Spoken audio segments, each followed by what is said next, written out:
ഇത്ര രാവിലെ ആകാശത്ത് എവിടെ പോയതാ? എടാ ഗോപി ഒന്ന് വേഗോട്ട്. അമ്പലത്തിൽ പോകാൻ ചാരുവിന് കാറ് വേണമെന്ന് ആകാശം. എന്റെ ബാല, ചേട്ടന്റെ കല്യാണം എന്ന് പറഞ്ഞ് റെസ്റ്റില്ല ഓടി നടക്കുക ആകാശമോൻ. സത്യത്തില് ഇങ്ങനൊരു മോനെ കിട്ടിയതിന് സന്തോഷിക്കുകയല്ലേ വേണ്ടത്? എല്ലാം സ്വയം ഏറ്റെടുത്ത് സമയത്തിന് ആഹാരം പോലും കഴിക്കാതാ ആകാശമോൻ ഓരോ കാര്യത്തിനും ഓടി നടക്കുന്നത്. എന്നെ പോലും അവൻ ഒന്നും ഏൽപ്പിക്കുന്നില്ല. ബാലൻ ഓർത്തു നോക്കെ, ആകാശില്ലായിരുന്നെങ്കിൽ ബാലനിങ്ങനെ ഫ്രീ ആയിട്ട് നിൽക്കാൻ പറ്റുമോ?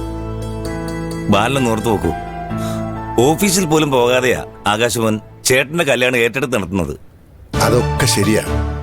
ഏട്ടന്റെ കല്യാണം എന്ന് പറയുമ്പോ അതവന്റെ കടമയല്ലേ? അവനല്ലാതെ മറ്റാരേതൊക്കെ ചെയ്യേണ്ടത്?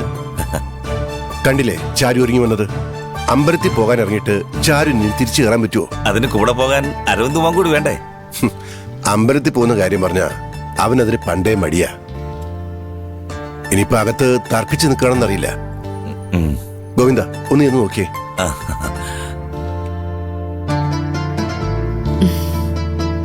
അരവിന്ദേട്ടനെ ഇപ്പൊ കുറച്ച് വിശ്വാസമൊക്കെ വന്നു തുടങ്ങിയിട്ടുണ്ട് ബാലമാമേ. ഞാൻ വിളിക്കുമ്പോഴൊക്കെ അമ്പലത്തിലേക്ക് വരാറുണ്ട്. എന്നിട്ടിപ്പോ കാണുന്നില്ല അരവിന്ദനെ. ഇന്നും നാളെയൊക്കെ ഉദയാസ്തമന പൂജയ്ക്ക് കൊടുത്തിട്ടുണ്ട്. അതിനാ രണ്ടുപേരോടും പോകാൻ പറഞ്ഞത്. മോളുടെ പേരിൽ വിശേഷാൽ പൂജയുണ്ട്.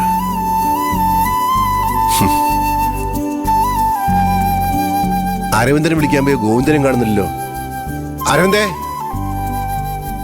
അരവിന്ദേ. അതെ, അരവിന്ദേ. അരവിന്ദനെ കുറ്റം പറയല്ലേ.